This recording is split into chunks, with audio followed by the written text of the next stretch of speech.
Welcome to the H2Know podcast, where we take you beyond the headlines and into the heart of Hamilton Community Schools. From classroom innovation and career pathways to success stories and community connections, this is your inside look at what makes Hamilton shine. Here's your host, Zach Harry. Well, Hamilton community, welcome back into the H2Know podcast. Today, we are joined by Hamilton Elementary Principal, Mr. Dean Kramer, and I chose the shirt today for a very specific reason.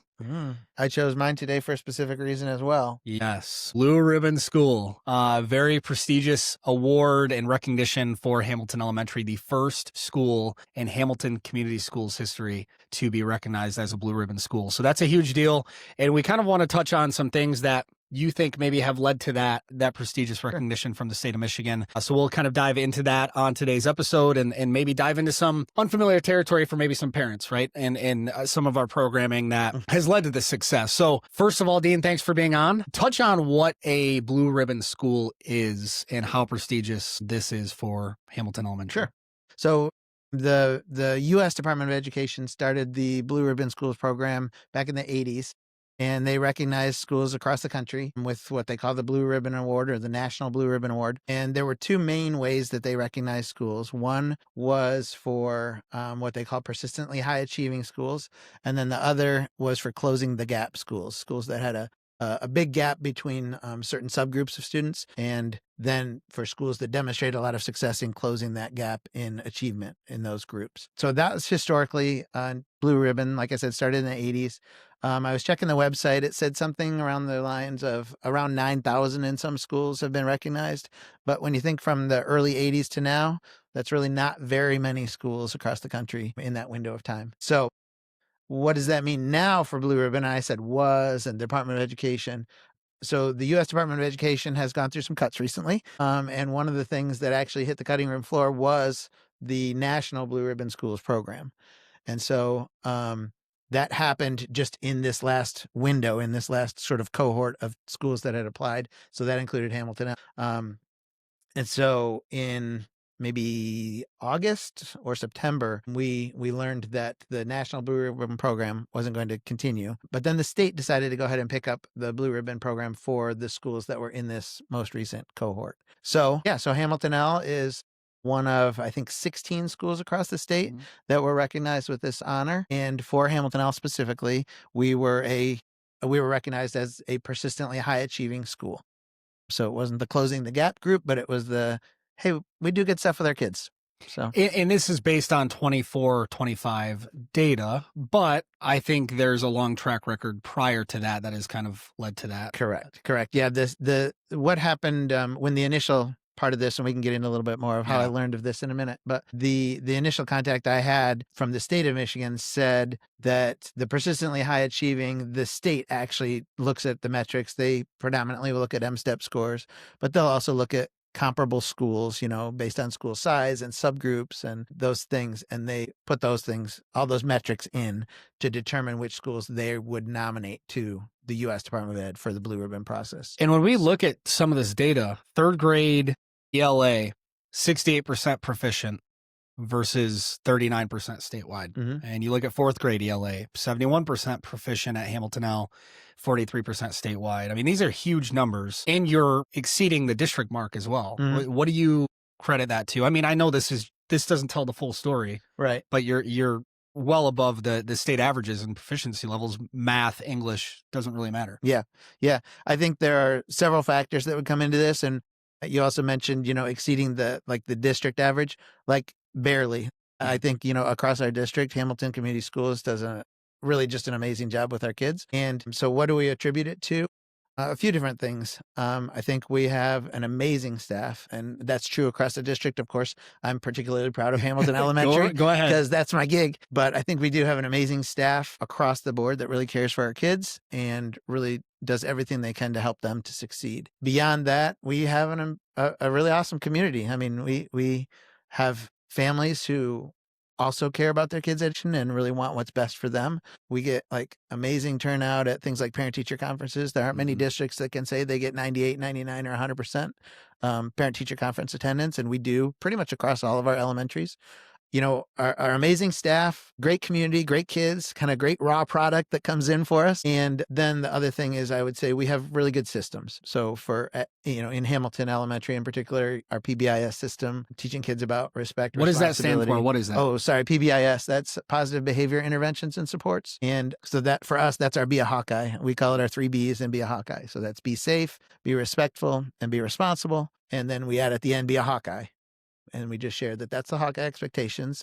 And so we can use that in all different areas, right? We can use that in a classroom. We can use that in the bathroom, on the playground. And the system that we have for that has been a consistent system now for about 10 years. Actually, I think the first year we really kind of trained the whole staff in that was my first year, not because I did anything for it. It was already in the works, but then we have a school leadership team that works on the PBIS system and makes tweaks to it and adjusts it so that our students know that. Let's touch on some of these systems because MTSS is another thing we can point to, right? And we were actually off camera and you and I were chatting about, you might have a student come to you that is in your top 10%. Right. Mm-hmm. In their grade. You might have a student come to you that's in their bottom 10% of their grade. Just like, and we're not different from other schools in that respect, but how do you get the student to higher achieve no matter where they are across the board? Yep.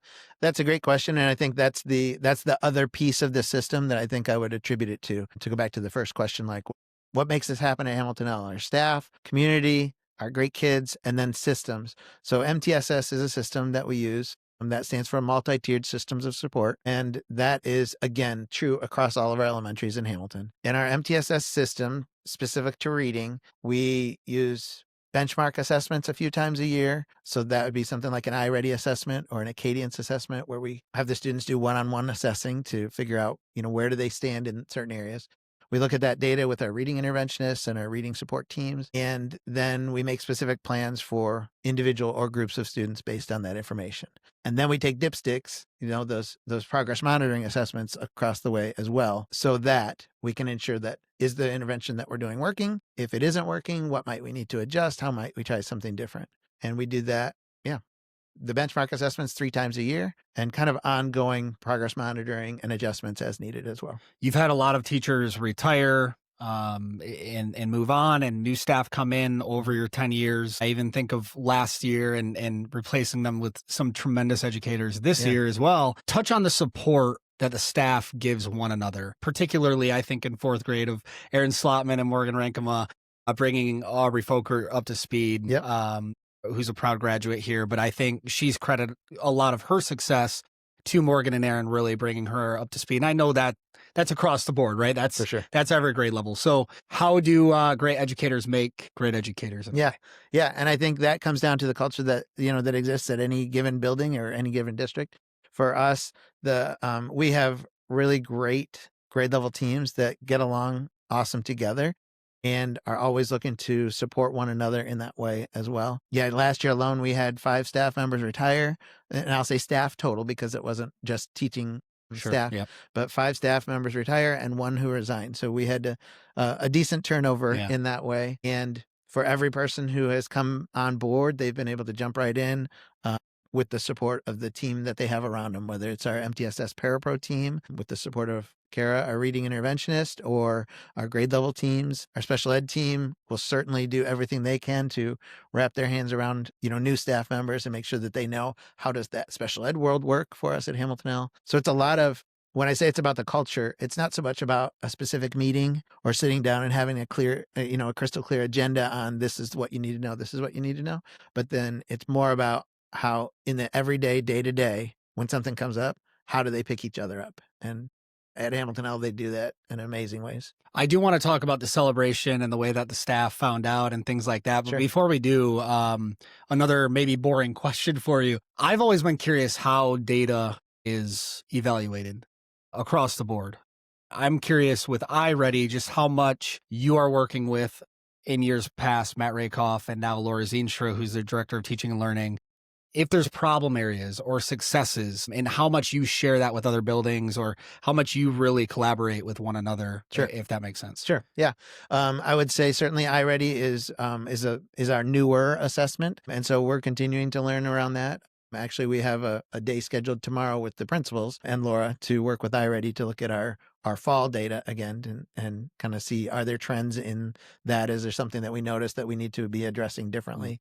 But our teachers, I think, again, the key in that is that our teachers are in that data all the time. So they have it at their ready because iReady is an online assessment and they can jump right in as soon as the student finishes the assessment and look at areas that they need to improve on or areas that they're super successful on. So then the question, you're kind of asking like, how much am I involved in that? I'm involved at more of the building level and working with, like you said, Laura, Matt, the other principals. But our teachers also have their grade level work days. And a lot of times they'll be digging into that data with their grade level colleagues across the district to look at what does the district look like, say, for example, in first or second grade, and to identify then, okay, what else might we need to do? Then once we identify that then it kind of goes back into our systems again. When I talked about our school leadership team that exists and has existed for 10 years now to look at our reading and behavior systems. But we also have a district intervention team, a district implementation team. And Elizabeth Brandonisio sends out updates every once in a while to the school board and to our district around that. Also can help because if we notice that there's kind of a global issue that's happening across all of our buildings, then we might elevate that to the district team to say, we need a little bit bigger look at this to see how to address that problem. Well, and in 10 years, as your 10th year now at Hamilton Elementary as the principal, you've seen a lot of changes. And I think there's been more of a, not really from the district, but just in education in general, more of a push towards technology and things like that. How have you evolved with Hamilton L in 10 years? Yeah. I guess I would say for me personally, in terms of, beliefs around that, I'll continue to share that Hamilton L is a fairly traditional school. We want our kids in books, not on computers all the time. Some of those are certainly district decisions as well. Like, for example, we choose not to send our Chromebooks home with our kids. We have enough Chromebooks. We certainly have one-to-one technology in terms of the amount of technology that we have for our students. And so when our students need to be on technology for writing or iReady practice or math work, we have the technology to do so. But we also want our kids to be able to use manipulatives in math, to be able to read hands-on with a book, and to be able to take notes on a sticky note and add that to the text so that they can identify what is the character saying or what's happening in that text. So we use the technology certainly because our kids need to know how to use it, but we have less and less to actually teach our kids about how to use the technology. It used to be we had to show them how to use it before we could do anything. Now kids come in with the knowledge. They know how to use a Chromebook. They know how to use an iPad. They know how to use your phones. And so we're able to use the technology really as the tool for learning to get the kids on to, whatever software or whatever websites they need for learning. But we don't fill our days with that. It's time to thank our community sponsors here on the H2Know podcast who make this possible, along with the Hawkeye Hometown Tailgate, Academic Basketball Community Night, Victory Day, Hamilton Unified Basketball, and our spring event, which is the Hawkeye Hometown 5K. And we want to highlight 3 of our platinum sponsors in today's podcast, and that is Van Dyken Mechanical, Makatawa Plumbing, and Dunes View Quick Shop. Thank you to you 3 and all of our 42 community sponsors this year. Record turnout again in 25-26. We appreciate everybody jumping on board and making everything possible. All right, back with Dean Kramer, principal at Hamilton Elementary. We are celebrating the Blue Ribbon School, and recognition is coming at the state level here in a couple of days. Let's touch on the breakfast that where you had a big secret to keep for a long time. How long did you keep that secret? Yeah. And what made you think breakfast, and how was it all unveiled? Sure. I guess I'll also say, Zach didn't tell me to say this, but thanks to those sponsors, like when I say we have an awesome community and get great raw product here in Hamilton, we really do. And I think those sponsorships, 42 different places that are sponsoring the district and want to be involved in our schools and community, that's really awesome. Yeah, absolutely. So Zach didn't tell me to say that. Okay, but then, so the Blue Ribbon, how did this thing work? So back in January of this year, we received a phone call at Hamilton L, and it was someone from the Michigan Department of Education. And they talked to Kim Sale, the secretary at the time, and Kim offered to take a message. And they said, no, unfortunately, I can't leave a message. This is important, and I can only talk to the principal. So then when I got back to my office and realized, yikes, what is MDE calling for? Why would they need to only talk to the principal? Basically, I'm wondering, what did we do wrong? Yeah, sure. Right? Yeah. So then I was able to call that representative, and she was able to share with me that we had been nominated for the Blue Ribbon Schools Award, and that there were only a select few schools in the state of Michigan that she was nominating, or she was moving forward in the process, and that I couldn't tell anybody, but I was going to have to do some application process. And the one person I was allowed to tell was the superintendent. But otherwise, that had to be kept on the down low, because there's a chance that through the application process that the U.S. Department of Education would choose to not certify the Blue Ribbon nomination. So that was in January. I was able to get more information about the application process in February. I got the application completed with the help of a few other central office staff that I had pledged their privacy. And we submitted that at the end of March, just before spring break. And then you just wait. And you wait, and you wonder if they're going to ask for revisions, and you know that this cool thing that would be really awesome to celebrate with your staff is going to be hopefully happening, but you're not sure. So then finally in June, I got an email that said that there were no revisions requested on the application, and that at this point, now the application is final, and we just have to wait. So we wait, and we wait, and we wait. And then September comes and we hear, hey, actually the Department of Education is dropping the Blue Ribbon program. Pretty quickly, I was like, oh, please do something. Please, could the state do something? Because I really wanted to celebrate with our staff, because I was super proud to be able to celebrate what our staff does for our kids. Then the state said, yes, they'll do something. Now we learned that there's going to be a board meeting in 2 days, the State Board of Education meeting, where a couple of teachers, I'm going to have Kelly Church and Megan Peterson come with us to represent Hamilton Elementary at the board meeting. And then, so how did the staff find out? Sorry, I'm kind of jumping all over. No, this is good. This is good. So, yeah, please. Once we knew that the state was going to do something to recognize this, then I started saying, okay, well, I don't want the staff to figure out from the state. I want them to hear it from me or from us. So I talked with Dr. Lusk. What could we do? Might we be able to do a breakfast? I was trying to figure out what way I could get every staff member, like as many staff members as possible. And retirees and people that we invited all of last year's retirees and the people who had stepped away from Hamilton L last year as well. And the reason we landed on breakfast was because volleyball and basketball and all kinds of other things happen after school. Yep. And I thought the best time to really have the best shot to get everybody would be before school starts. So a couple of weeks ago, so then a couple of weeks before that, I sent an email to our staff and I said, hey, please, please, please plan on this mystery surprise celebration breakfast. Very cryptic. And it's going to be on this date at this time. And again, I wanted our staff to be able to arrange childcare and, make sure they could all be there. It did start some rumors going around. I don't need to go into all of those right now, but I did have to squash a couple of those. I did have to squash a couple of those because they were so curious. And I will say Hamilton L doesn't handle the mystery. They like to know. And honestly, it's a huge benefit. And I think it adds to what we do for our kids. Anyway, so I asked them to book that date. Finally, the date rolls around. And again, I'm trying not to have other people. Other staff have to be responsible for this breakfast, right? So I'm trying to figure out, okay, how can we get like a centerpiece, some flowers?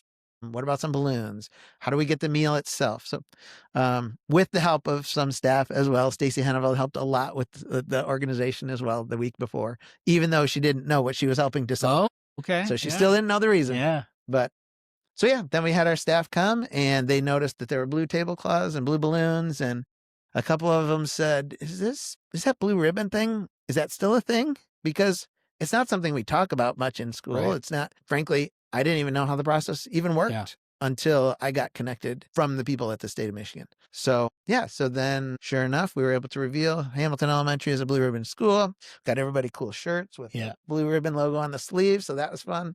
And now it's just a real point of pride that we can share that Hamilton Elementary made that. So I think to put this into a sports perspective, because that's who I am, I think it's always funny in like press conferences when somebody wins MVP or Super Bowl and they say, did you hear from anybody that surprised you? Any celebrities or anything like we're in Hamilton. Sure. You're not a MVP football player. I hate to break it to you, no, but that's okay. It's still, I recognize. this is a huge achievement. Did any texts or calls or anything like that stand out to you? I would say for me, well, first of all, the Facebook post, I don't know how many likes and shares were on that, but that got a lot of footage. So thanks to Zach for that. For me personally, people in the education world know what the blue ribbon thing is. So when I got a text from a principal colleague who's actually, he used to be a principal, he's not anymore. up in the Ludington area, and said, hey, that's a really cool thing. Make sure you celebrate with your staff. When I talked to the folks, a lot of colleagues in MEMSPA, the Elementary and Middle School Principals Association, who recognize that, texts from just other people who've worked at Hamilton Elementary or in Hamilton across the years. So because ultimately, lots of fun stuff. This is not a 1 year thing. We touched on that earlier in the podcast. A lot of things have led up to this over the past several years. In fact, and I haven't even talked to you about this, so I can break this news to you now. We are working on signage for the building. Okay, it says, awesome. 2025 Michigan Blue Ribbon Schools. What does this all mean to you, Dean? I mean, we've touched on why and how and everything. I mean, how do you try to summarize and put into words that when you retire in 20 years, I'm joking, in 20 years, when you but retire, not this year. You'll be able to say, we were a Blue Ribbon School in my time there. What does that mean? Yeah, I mean, I think it, like I said, it's just a really cool point of pride. I certainly don't attribute it to myself. The team that we have at Hamilton Elementary and the work that they do on behalf of kids is just awesome. A lot of times, truly, I'm trying to just stay out of the way and let our teachers do the work. They're the ones who work day to day with our kids way more closely than I do with the kids. And so you mentioned about something else, different connections that have happened. So I happened to have someone right here in the community who I ran into at a local business. And he said, hey, congratulations on that blue ribbon thing. I was like, oh, thanks a lot. And then he followed it with, even though most people don't have any idea what that means. Yeah, I know. Yeah. But when they're a family, I know that there's family that are teachers there. And so they know that just the blue ribbon, just to be able to say that you were part of a blue ribbon school, it's just really a point of pride in the world of education, because it's not something you hear every day. And it's not something that you can explicitly strive for. I couldn't just go online and say, hey, look at us. Hamilton Elementary deserves this. That's not how it works. It has to be an outside recognition from the data from the state of Michigan. And that's just really awesome to know that you were a part of that. And like you said, 16 schools in the state of Michigan this year. It's hard to wrap your mind around that. 9,000 schools, something like that, nationwide ever have been recognized. I mean, that's a big deal, Dean. Anything else that you want to touch on or parents or community members should know? No, I don't really think so. I just would say that Hamilton Community Schools as a whole, I think that, I don't know the explicit specifics of the data between Hamilton L versus Bentheim or Blue Star, but I would say just Hamilton Community Schools as a whole, I think we all work amazingly together. Our systems are really, really very much duplicated in all of our buildings. And I just think we have an awesome community. And like I said, great raw products, great teams, great staff. And I'm proud to be a Hawkeye for it. Very well said. Yes. And I want to reiterate, I know we talked a lot about Hamilton Elementary district-wide, and you did a great job at pointing that out. I mean, district-wide, our elementary schools are phenomenal. Dean, you won't give yourself the credit, but phenomenal job as always. 10 years at Hamilton L, 29 in education. You've done a phenomenal job, and pleasure to call you a coworker, and people around Hamilton L would say the same thing. Yeah, I appreciate it. Thanks a lot, Zach. Again, Hamilton community, you can find the H2Know podcast anywhere you get your podcasts, and also find us on YouTube. Have a great day, Hawkeye Nation.